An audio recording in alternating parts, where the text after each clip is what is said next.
Sino si G.I. Joe at paano siya naging bayani noong World War II? Magandang araw! Welcome to Lofty Videos.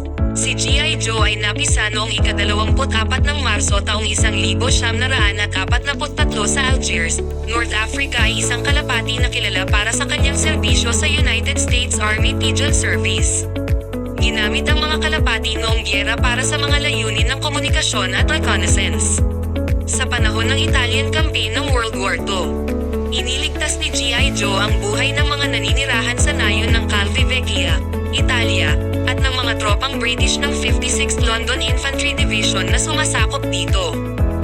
Naunang nag-request sila ng American Allied Air Raid Support upang bombahin ang mga German na nakikipaglaban sa Calvi Vecchia noong ika-18 ng Oktubre taong 1943. Gayunpaman, maagang tumulong at sumalakay ang 169th London Infantry Brigade at nanalo mula sa mga German. Ang kanilang pagkapanalo ay mas maaga kaysa sa nakaschedule na American Allied Air Raid Support na ni-request nila. Ang kanilang naging problem ay hindi sila makapagpadala ng mensahe sa pamamagitan ng radyo upang pigilan ang nakaplanong pambobomba ng American Allied Air Raid Support. Si G.I. Joe ay ang huling naging paraan nila upang dalhin ang kanilang mensahe na sila ay nanalo at itigil ang pambobomba ng American Allied Air Raid Support sa kanilang sariling mga tauhan sa Calvi Vecchia. Nilipad ni Joe ang 20 milya na distansya sa loob ng kahangahangang 20 minuto at umabot sa airbase. Habang naghahanda ang mga eroplano para sa kanila air raid support para sumugod at bombahin ang Calvi Vecchia, dumating si G.I. Joe dala ang mensahe.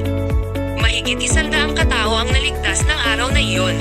Dahil sa katapangan ni G.I. Joe, iginawad sa kanya ang Deacon Medal. Ang citation credits sa kanya ay, the most outstanding flight made by a United States Army Homing Pigeon in World War II. Ang parangal ay kilala rin bilang katumbas ng Victoria Cross o Medal of Honor para sa mga hayop. Si G.I. Joe ang ika-29 at ang unang di-British na tumanggap ng medalya. Namatay man si G.I. Joe noong ika-3 ng Hunyo taong 1961 sa edad na 18, ginawaran siya sa posthumously ng Animals in War at Peace Medal of Bravery noong 2019. Sa susunod giyera na World War III, gagamit kaya tayo ng kalapati? Please like, share and follow sa Lofty Videos para sa dagdag kaalaman. Thank you for watching.